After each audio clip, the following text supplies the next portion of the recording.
কে বুঝিবে তোমার বেদনা,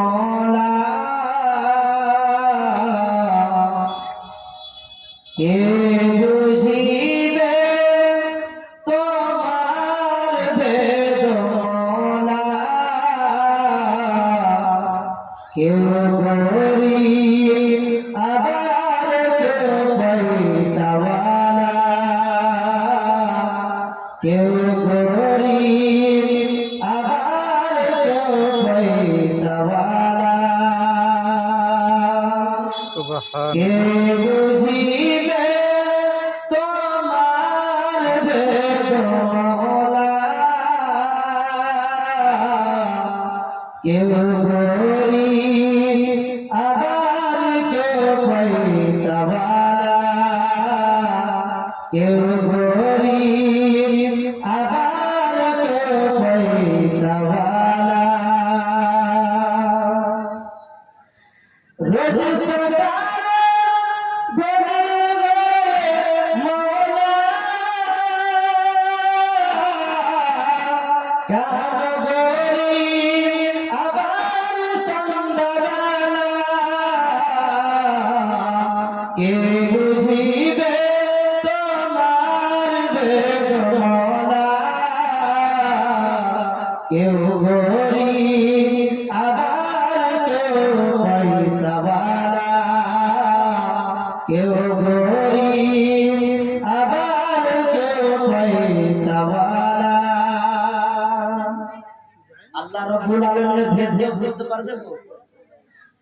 আল্লাহ রাব্বুল আলামিনের ভেদ কেউ বুঝতে পারবে?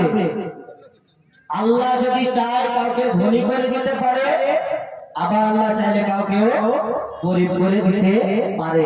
তাহলে আল্লাহ রাব্বুল আলামিনের কাছে এমন কিছু নেই যেটা আল্লাহ রাব্বুল আলামিন করতে পারে না। রাদার মিল্লাতে ইসলামিয়া এবার কবি কি বলছেন মনোযোগ দিয়ে শুনুন। তুমি মানব কে সৃষ্টি করিয়া এক আসনে দিয়েছ রাখিয়া। আল্লাহ রাব্বুল আলামিন মানবকে সৃষ্টি করেছেন, কেউ ধনী আবার কেউ আবার গরিব, কিন্তু আল্লাহ রাব্বুল আলামিন কি করেছে? সবাইকে একই লেভেলে রেখেছে। রেখেছে কিনা? আল্লাহ রাব্বুল আলামিন এই দুনিয়াটাকে, জমিনটাকে যে গরিবদের জন্য গর্ত করেছে আর ধনীদের জন্য লেভেল করেছে, এরকম করেছে কি আল্লাহ? জি না। আল্লাহর মহিমা কেউ বুঝতে পারবে? নিশ্চয় পারবে না। কি বলছেন কবি শুনুন। কে তুমি মানব কে সৃষ্টি করিয়া এক আসনে দিয়েছ রাখিয়া,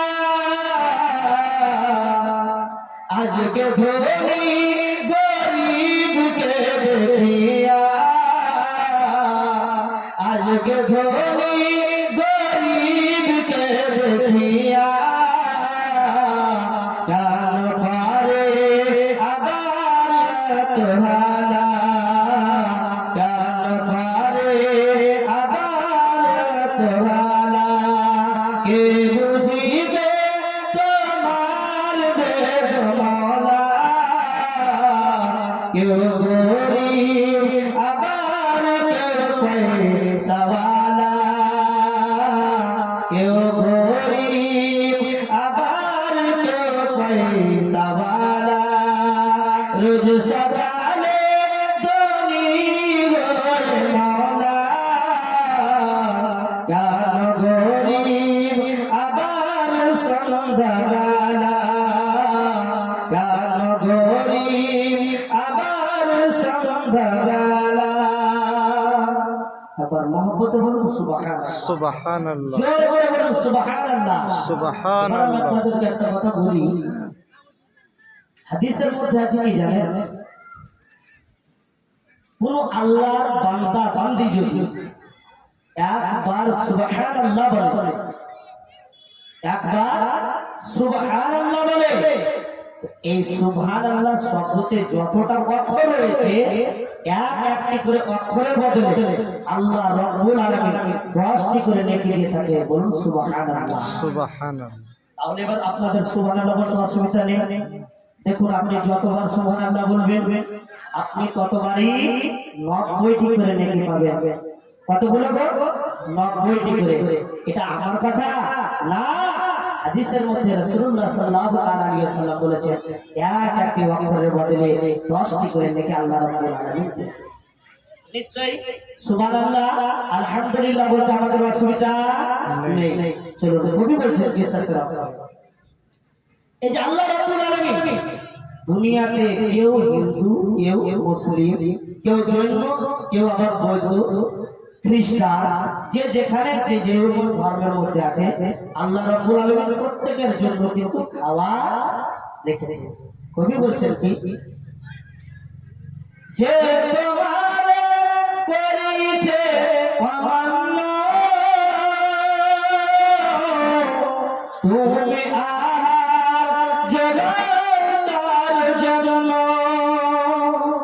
আল্লাহ রাব্বুল আলামিনকে আল্লাহ বলে ডাকে না, অথচ আল্লাহ রাব্বুল আলামিন কি বলছে তার জন্য খাওয়া অবশিষ্ট রেখেছে।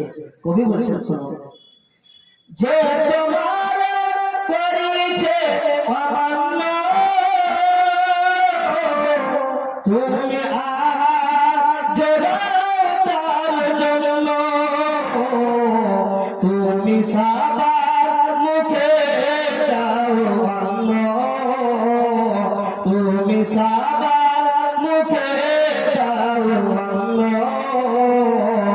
কে কাফের কি তোমার মাননেওয়ালা, কে কাফের কি তোমার মাননেওয়ালা, কে বুঝিবে তোমার বেদনা,